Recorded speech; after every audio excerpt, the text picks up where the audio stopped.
வணக்கம். நாம் இன்னைக்கு 7 நாள் ஆங்கிலம் பேசும் சவாலோட 4வது நாள்ல இருக்கோம். இன்னைக்கு நம்ம பார்க்கவிருக்கிற மாடல் வெர்ப் குட். இதுக்கு முந்தின வகுப்புகள்ல நம்ம கேன், வில், வுட் போன்ற மாடல் வெர்பை எப்படி உபயோகப்படுத்தலாம் அப்படிங்கிறத பார்த்தோம். இந்த வீடியோவில் நம்ம குட் அப்படிங்கிற மாடல் வெர்பை எப்படி உபயோகப்படுத்தலான்றதை பார்க்க இருக்கிறோம். வாங்க வீடியோக்குள்ளே போகலாம். இப்போது இந்த மாடல்ஸ் இருக்கு இல்லையா, நம்ம ஏற்கனவே பார்த்த கேன், வில், வுட், இப்போ பார்க்க இருக்கிற குட், இனிமேல் பார்க்க இருக்கிற shall, should, may, might, must. இந்த மாடல்ஸ் அப்படின்னு சொன்ன உடனேயே உங்களுக்கு கவனம் என்ன வரணும் அப்படின்னா ஆட்டிடியூட். ஆட்டிடியூட் அப்படின்னா என்ன? இப்போது ஆட்டிடியூட் அப்படின்னா என்ன அப்படின்னா, ஒரு ஸ்பீக்கரோட ஒரு ஆக்ஷன், அந்த ஆக்ஷனை பற்றின ஃபீலிங், அந்த ஆக்ஷனை பற்றின ஒப்பீனியன், அந்த ஆக்ஷனை பற்றின வியூ, இதுதான் வந்து ஆட்டிடியூட். சரிங்களா? விரிவாக சொல்லணும் அப்படின்னா, இப்போ நான் தான் வந்து ஒரு மாடல் யூஸ் பண்ணி பேசுகிறேன், நான் தான் ஸ்பீக்கர். அப்போது நான் உபயோகப்படுத்துகிற அந்த வினைச்சொல்லுக்கு முன்னாடி நான் மாடல் யூஸ் பண்ணுறேன் அப்படின்னா, இந்த வினைச்சொல் எனக்கு இப்போ முக்கியம் இல்லை. இந்த வினைச்சொல் எந்த காலகட்டத்தில் நடந்தது, அது என்ன டென்ஸில் இருக்குங்கிறது எனக்கு முக்கியம் இல்லை. நான் அதை ஃபோக்கஸ் பண்ணல. நான் எதை ஃபோக்கஸ் பண்ணுறேன்னா குட் ஸ்விம் அப்படின்னு சொல்கிறேன். குட் ஸ்விம்னா என்னால் முடிஞ்சது அப்படின்றத பற்றி பேசுகிறேன்.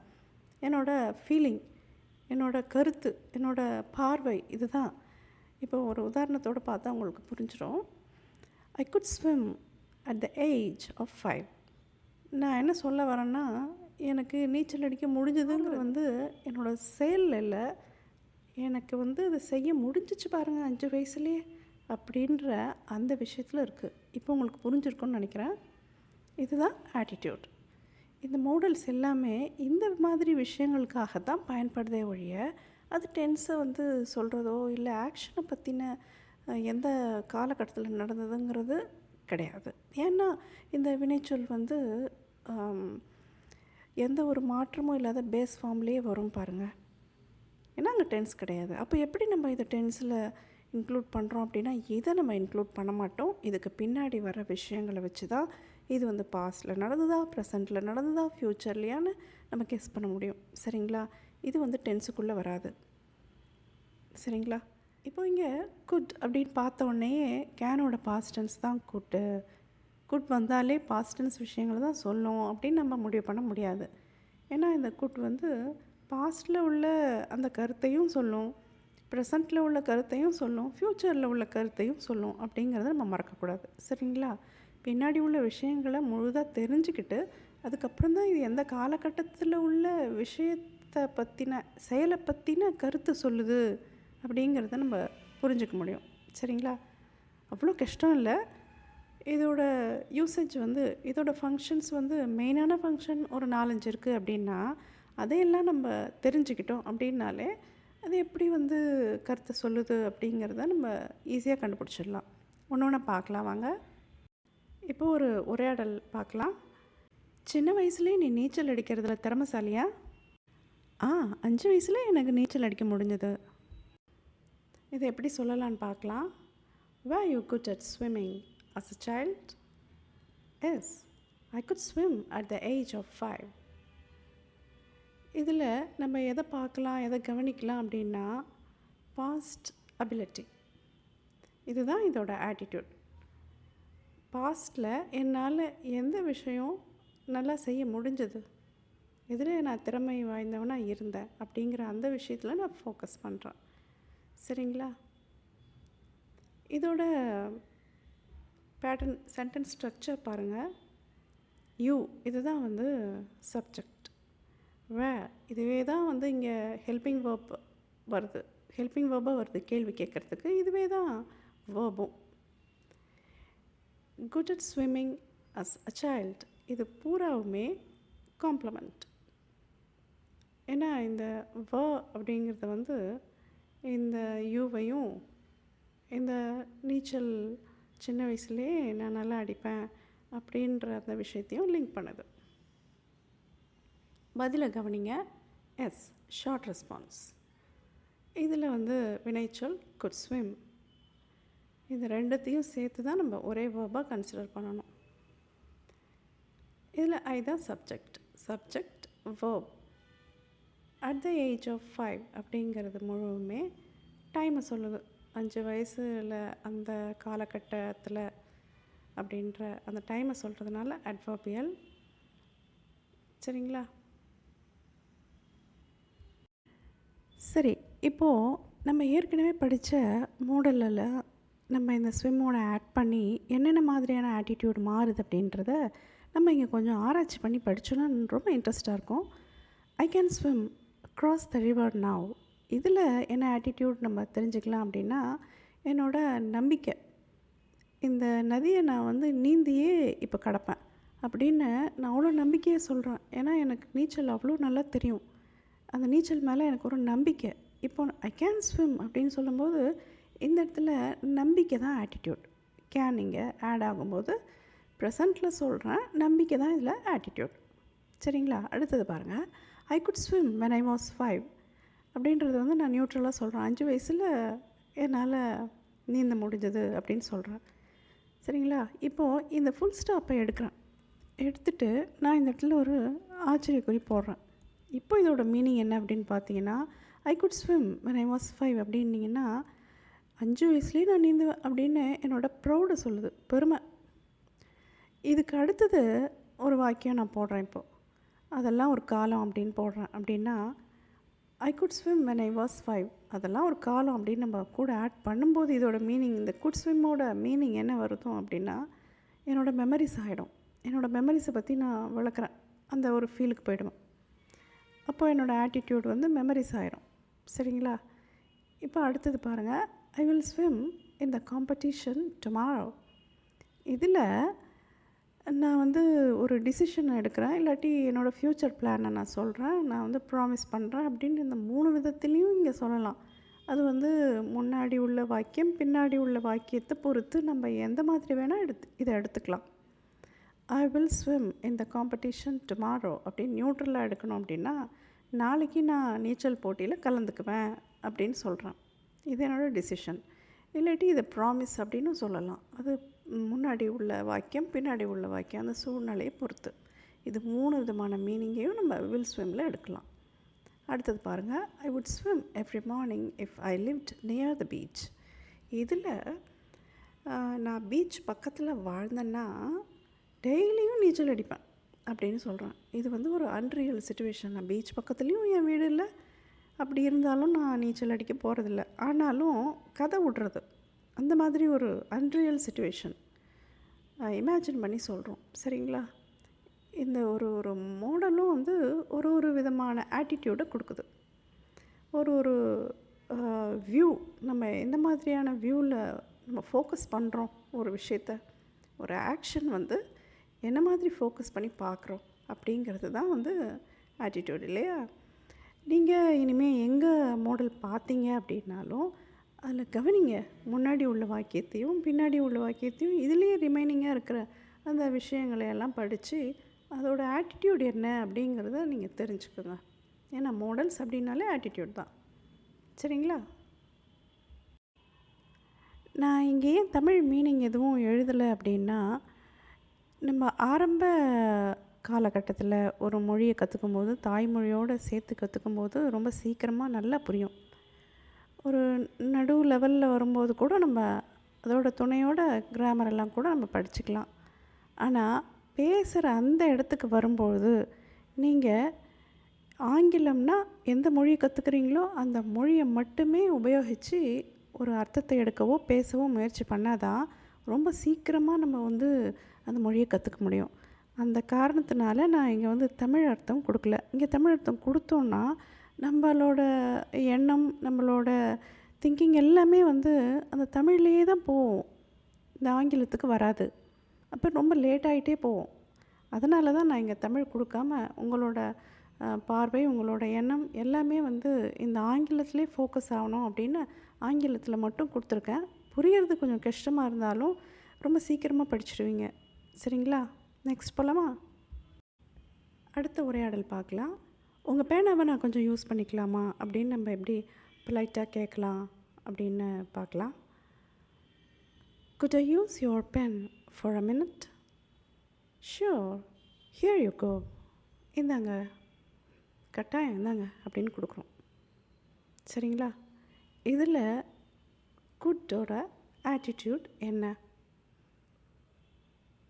நம்ம வந்து ஒரு பெர்மிஷனை வந்து ரொம்ப பொலைட்டாக கேட்குறோம். அதுதான் இங்கே குட்டோட ஆட்டிடியூட். இங்கே சென்டென்ஸ் ஸ்ட்ரக்சர் என்னென்னு பார்க்கலாம்.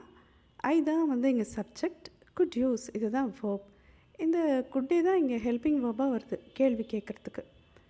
வேர்பும் அதே தான், ஹெல்பிங் வேர்பும் அதே தான். சரிங்களா? குட் யூஸ் வந்து வேர்ப். எதை யூஸ் பண்ணணும்? யோர் பென் இதுதான் இங்கே ஆப்ஜெக்ட். ஃபார் அ மினிட் அப்படிங்கிறது வந்து டைமை சொல்லுது, அதனால் இது ஆட்வர்பியல். சரிங்களா? அப்போ பேட்டர்ன் பார்த்தீங்கன்னா SVOA. பதில் பாருங்கள். ஷியோருங்கிறது short response, here you go அப்படிங்கிறது வந்து ஒரு எக்ஸ்ப்ரெஷன். இது மூணுமே சேர்ந்து இந்தாங்க அப்படிங்கிற இதோ இந்தாங்க அப்படிங்கிற அந்த அர்த்தத்தை கொடுக்குது. சரிங்களா? சரி, வாங்க இப்போ நம்ம ஏற்கனவே படித்த அந்த 4 மாடல்லையும் எப்படி நம்ம கம்பேர் பண்ணி படிக்கலாம் அப்படின்னு பார்க்கலாம். Could I use your pen for a minute அப்படின்னு நீங்கள் கேட்கும்போது இது வந்து ஃபார்மல், ஆஃபீஸ் போன்ற இடங்களில் நம்ம இதை உபயோகிக்கலாம் பெர்மிஷன் கேட்குறதுக்கு. சரிங்களா? இங்கே வந்து பொலைட் பெர்மிஷன் ஆட்டிடியூட். இங்கே வந்து can I use your pen for a minute அப்படின்னு கேட்டிங்கன்னா இன்ஃபார்மல் ஆட்டிடியூட் பெர்மிஷன் கேட்குறதுக்கு. சரிங்களா? ஃப்ரெண்ட்ஸ் மாதிரியான சூழ்நிலைகளில், வீடுகளில் இதை நம்ம உபயோகிக்கலாம். would I use your pen for a minute அப்படிங்கிறது வந்து இப்போதைக்கு யூசேஜில் இல்லை, மாடர்ன் இங்கிலீஷில் இல்லை, ஓல்டு இங்கிலீஷில் இருந்துச்சு இந்த வழக்கம். would அப்படிங்கிறது வந்து பெர்மிஷன் கேட்குறதுக்கு உபயோகிக்கிறது, இப்போதைக்கு பழக்கத்தில் இல்லை. will I use your pen for a minute அப்படின்ற இந்த will அப்படிங்கிறது வந்து பெர்மிஷன் கேட்குறதுக்கு உபயோகப்படுத்துறது கிடையாது, அதனால் இந்த யூசேஜ் தப்பு. சரிங்களா? இதுவும் பழக்கத்தில் கிடையாது இப்போதைக்கு. இப்போது informal permission, formal permission, informal permission, good, can ரெண்டையும் யூஸ் பண்ணி நம்ம கேட்குறோம். சரிங்களா? நெக்ஸ்ட் போகலாமா? இப்போ இன்னொரு உரையாடல் பார்க்கலாம். நான் சொல்கிறேன், நான் ரொம்ப ஹெவியான பேக்கை தூக்கிட்டு இருக்கேன் அப்படின்னு. அப்போ என் கூட இருக்கிறவங்க சொல்கிறாங்க, நான் வேணால் தூக்கிக்கவா அப்படின்னு கேட்குறாங்க. எப்படி சொல்லலான்னு பார்க்கலாம். I am carrying heavy bags. I could help you with those. இங்கே நம்ம என்ன ஆட்டிடியூடை பார்க்கலாம் அப்படின்னா, நான் வந்து ஹெல்ப்பாக ஆஃபர் பண்ணுறேன், நான் ஒரு சஜஷன் கொடுக்குறேன் அப்படின்ற ஆட்டிடியூடை நம்ம இதில் பார்க்கலாம். நான் வந்து உதவியை வந்து எப்படி செய்கிறேன் அப்படின்னா, நீங்கள் விருப்பப்பட்டா நான் செய்கிறேன் அப்படின்னு நான் வந்து பொலைட் ஆஃபர் பண்ணுறேன். சரிங்களா? வாங்க நம்ம சென்டென்ஸ் ஸ்ட்ரக்சர் பார்க்கலாம். ஐ சப்ஜெக்ட், ஆம் கேரியிங் இது ரெண்டையும் சேர்த்து தான் நம்ம வேர்பாக எடுக்கணும். எதை நான் தூக்கிட்டு இருக்கேன்? ஹெவி பேக்ஸ், இதுதான் இங்கே ஆப்ஜெக்ட். அடுத்தது பாரு, அப்போ இது SVO பேட்டர்ன். அடுத்தது பார்க்கலாம். ஐ சப்ஜெக்ட், குட் ஹெல்ப் இது ரெண்டும் சேர்ந்து தான் verb. whom could I help? you, இங்கே யூ தான் ஆப்ஜெக்ட். எதன் மூலமாக நான் உதவி செய்கிறேன்னா, அந்த பையை தூக்குறது மூலமாக நான் உங்களுக்கு உதவி செய்கிறேன். அப்போது இந்த வித் தோஸ் அப்படிங்கிறது வந்து எதன் மூலமாக அப்படின்ற கேள்விக்கு பதிலளிக்குது, ஆட்வர்பியல். அப்போது SVOA பேட்டர்ன். சரிங்களா? சரி, வாங்க நம்ம மற்ற மாடல் வேர்ப்ஸோட இதை நம்ம கம்பேர் பண்ணி படிக்கலாம். I can help you with those. இங்கே வந்து ஆட்டிடியூட் எப்படி எடுக்கலாம் அப்படின்னா, இந்த கேன் ஹெல்ப் அப்படிங்கிறத வந்து அந்த பையை தூக்குறதன், அந்த பைகளை தூக்குறதன் மூலமாக நான் உங்களுக்கு உதவலாம், உதவ என்னால் முடியும், எனக்கு அந்த திறமை இருக்குது அப்படிங்கிற மாதிரியான 3 விதமான ஆட்டிடியூடையும் நம்ம இங்கே சொல்லலாம். சரிங்களா? இது வந்து ஒரு இன்ஃபார்மல் சாதாரணமாக நம்ம வயசுக்குள்ளே இருக்கிறவங்க, நம்ம வீட்டில் இருக்கிறவங்கக்கிட்ட நம்ம இதை யூஸ் பண்ண முடியும். அந்த பையன் நான் தூக்குறேன், நான் தூக்கி ஹெல்ப் பண்ணுறேன், நான் என்னால் முடியும் அப்படிங்கிற மாதிரி. சரிங்களா? அடுத்தது I could help you with those. இது வந்து ஃபார்மல். நான் என்னோட பெரியவங்க கிட்ட, என்னோட ஆஃபீஸில் உயர்ந்த பதவியில் உள்ளவங்க கிட்ட நான் பேசணும் அப்படின்னாலும், நான் ரொம்ப பொலைட்டாக நான் வந்து அந்த ஆஃபரை நான் கொடுக்கணும், ரொம்ப தாழ்மையோடு கொடுக்கணும் அப்படின்னா நான் இந்த குட் ஹெல்ப் யூஸ் பண்ணலாம்.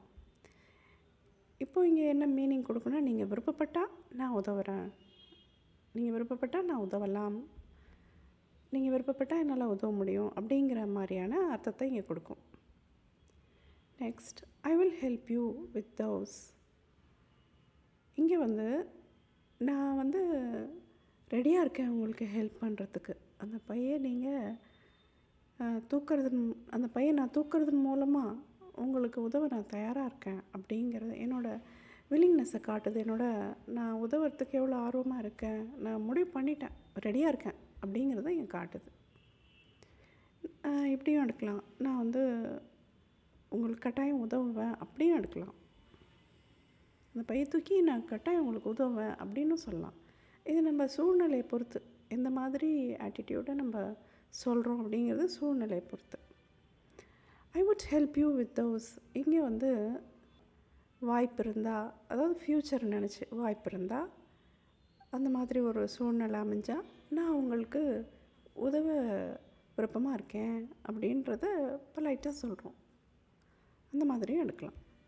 சரிங்களா? இங்கே நம்ம இந்த வுட் ஹெல்ப் அப்படிங்கிறது வந்து இந்த வாக்கியத்தை தனியாக உபயோகிக்க முடியாது. ஒரு இஃப் கிளாஸை நீங்கள் ஆட் பண்ணி தான் உபயோகிக்கணும்.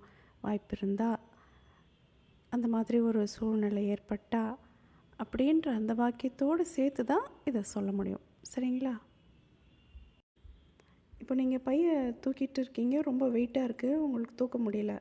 அப்போ நான் வந்து சொல்லணும் ஒரே வாரையில் அப்படின்னா எப்படி சொல்லலான்னா, என்னால் தூக்க முடியும், நான் தூக்கிக்கிறேன் அப்படின்னு சொல்லணுன்னா கேன் ஹெல்ப் யூஸ் பண்ணலாம்.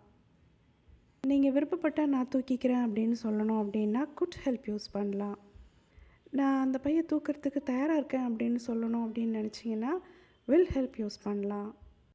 ஒருவேளை அந்த மாதிரி சூழ்நிலை வந்தால் நான் அந்த பையை தூக்கி உங்களுக்கு உதவுவேன் அப்படின்னு சொல்கிறதா இருந்தால், கற்பனையாக சொல்கிறதா இருந்தால் நம்ம வுட் ஹெல்ப் யூஸ் பண்ணலாம். சரிங்களா? ஆனால் தனியாக இந்த வாக்கியத்தை உபயோகிக்க முடியாது, இஃப் கிளாஸோடு உபயோகிக்கலாம். எல்லாத்துக்கும் அர்த்தம் ஒன்று தான், ஆனால் அதை நம்ம சொல்கிற விதம் தான் வேறு, அந்த டோன் மட்டும் வேறையாக இருக்கும். சரிங்களா? நெக்ஸ்ட் போகலாமா?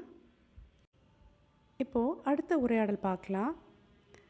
வானம் இருண்டு இருக்குது, மழை வரும்னு நினைக்கிறியா?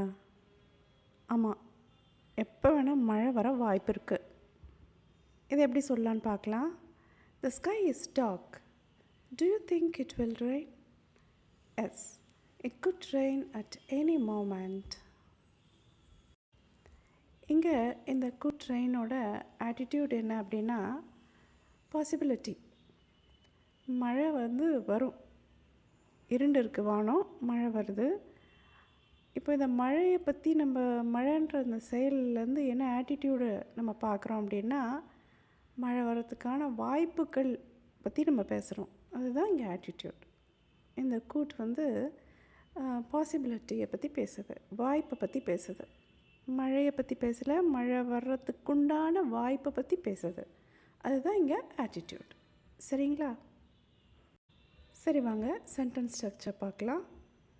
த sky subject is verb, dark complement. அதனால் இது எஸ்விசி பேட்டர்ன். இங்கே யூ சப்ஜெக்ட், திங்க் அப்படிங்கிறது வந்து verb. எதை நினைக்கிறையா? It will rain. இது மொத்தமுமே ஆப்ஜெக்ட். இங்கே டூ யூ திங்க் வரைக்குமே ஒரு சென்டென்ஸ், இட் வில் ரெயின் அப்படிங்கிறது ஒரு சென்டென்ஸ். இது ரெண்டுத்துக்கு நடுவில் தட் அப்படிங்கிற அந்த கன்ஜங்ஷன் வந்து இம்ப்ளைடாக இருக்குது. சரிங்களா? நீங்கள் ஓவராலாக பார்த்தீங்கன்னா எஸ்விஓ, தனித்தனியாக பார்த்தீங்கன்னா யூ சப்ஜெக்ட், திங்க் verb, மொத்தமாக ஓ ஆப்ஜெக்ட். இது மட்டும் தனியாக பார்த்தீங்கன்னா இட் சப்ஜெக்ட், வில் ரெயின் அப்படிங்கிறது verb. சரிங்களா? நெக்ஸ்ட் எஸ் அப்படிங்கிறது வந்து ஷார்ட் ரெஸ்பான்ஸ் இன்டர்ஜெக்ஷன். இங்கே இட் சப்ஜெக்ட், குட் ரெயின் அப்படிங்கிறது verb. அட் எனி மோமெண்ட் அப்படிங்கிறது மொத்தமுமே டைமை சொல்லுது. அதனால் adverbial SVA பேட்டர்ன். சரிங்களா? சரி, வாங்க நம்ம மற்ற மாடல்ஸோட இந்த வாக்கியத்தை கம்பேர் பண்ணி பார்க்கலாம். It can rain at any moment சொல்லலாமா அப்படின்னா சொல்ல முடியாது. ஏன் அப்படின்னா கேன் அப்படிங்கிறது வந்து பாசிபிலிட்டியை சொல்கிறதுக்கு நம்ம உபயோகிக்கிறது இல்லை. அதுக்கு பதில் நம்ம குட் தான் யூஸ் பண்ணுவோம். சரிங்களா? It's good rain at any moment. இதுதான் வந்து மழை பெய்ய வாய்ப்பு இருக்குது, வானம் வந்து இருட்டிகிட்ருக்கு, மழை பெய்ய வாய்ப்பு இருக்குது, எதுக்கும் நம்ம கூட எடுத்துக்கலாம் அப்படின்ற அந்த மாதிரி தருணங்களில் இதை யூஸ் பண்ணலாம். மழை வரலாம், இல்லை வராமலும் இருக்கலாம், அது பிரச்சனை இல்லை. ஆனால் மழை வர வாய்ப்பு இருக்குது அப்படின்னு நம்ம சொல்கிறோம் இல்லையா, அந்த ஒரு ஆட்டிடியூடுக்கு நம்ம குட் தான் யூஸ் பண்ண முடியும், கேன் யூஸ் பண்ண முடியாது. சரிங்களா? It will rain at any moment அப்படின்னா இந்த வில் ரெயின் என்ன சொல்லுதுன்னா கட்டாயம் மழை பெய்யும். இப்போ தான் எனக்கு ஒரு ஃபோன் வந்துச்சு, பக்கத்து ஏரியாவில் பயங்கரமாக மழை பெய்யுது அப்படின்னு. இங்கே காற்று வந்துடுச்சு, வானம் இருட்டிட்டு வந்துட்டுருக்கு, நான் கடகடன்னு போய் துணி எடுக்கணும், இல்லைனா மழையில் நனைஞ்சிடும் துணி. அவ்வளோ உறுதியாக என்னால் சொல்ல முடியும் மழை வரும் அப்படின்ற அந்த கட்டத்தில் நான் இந்த வில் ரெயின் யூஸ் பண்ணலாம். அடுத்தது it would rain at any moment. இது வந்து தனியாக நம்ம இந்த வாக்கியத்தை சொல்ல முடியாது. ஏன் அப்படின்னா நாளைக்கு இதே நேரம் இந்த மாதிரி இருட்டிகிட்டு இருந்துச்சுன்னா மழை பெய்ய வாய்ப்பு இருக்குது அப்படின்னு நம்ம சேர்த்து சொல்ல முடியும். இது வந்து ஒரு அன்ரியல் சிச்சுவேஷனுக்கு நம்ம யூஸ் பண்ணலாம், ப்ரெசண்ட்டுக்கு இல்லை. சரிங்களா? சரி, இப்போ நான் ஒரு ஸ்லைடாக போடுறேன். நீங்கள் ஒரு மாடல்ஸையும் அதோட ஆட்டிடியூடை மனசில் வச்சு பயிற்சி பண்ணுங்கள். சரியா?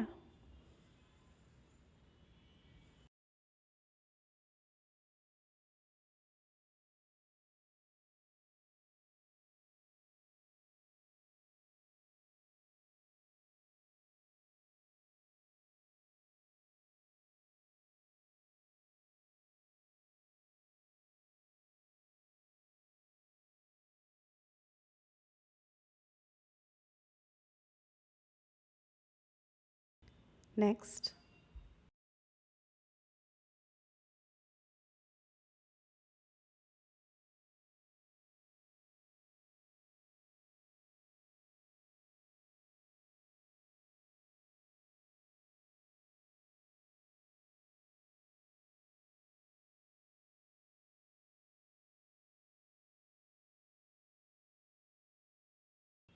Next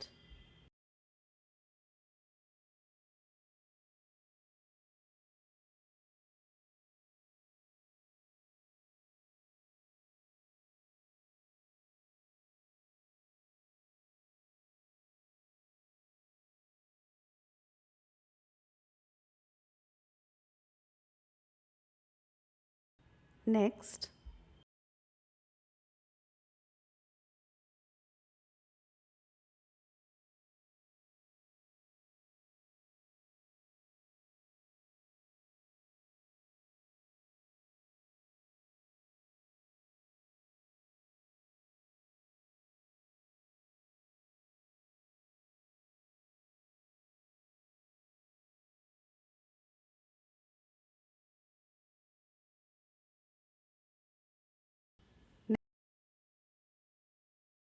next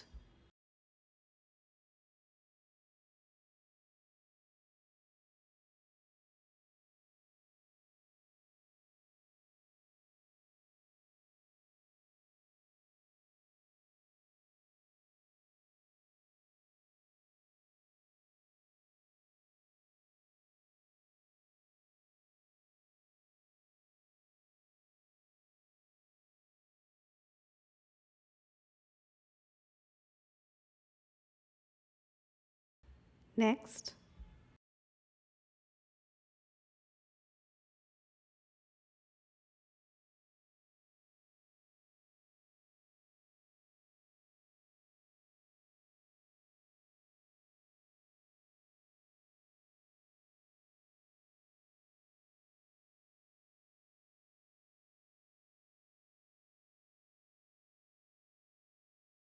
Next.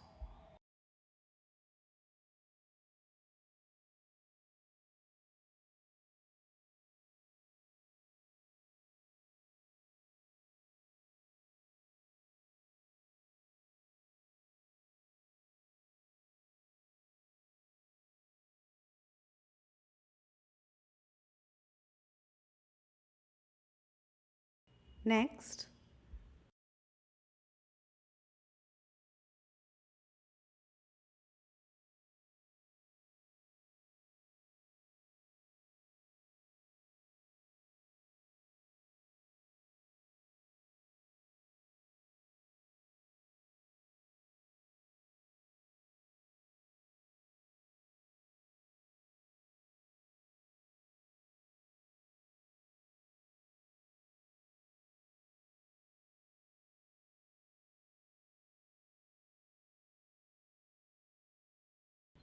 ரொம்ப அழகாக ப்ராக்டிஸ் பண்ணுறீங்க. நம்ம இன்னும் நிறைய சென்டென்ஸை அடுத்த வீடியோவில் பார்க்கலாம். இந்த வீடியோ பிடிச்சிருந்தா லைக் பண்ணுங்கள், ஷேர் பண்ணுங்கள். நீங்கள் இன்னும் நிறைய மாடல்ஸை பற்றி தெரிஞ்சுக்கணும் அப்படின்னா இது வரைக்கும் நம்ம சேனலை நீங்கள் சப்ஸ்கிரைப் பண்ணலைன்னா சப்ஸ்கிரைப் பண்ணிக்கோங்க. தேங்க்யூ.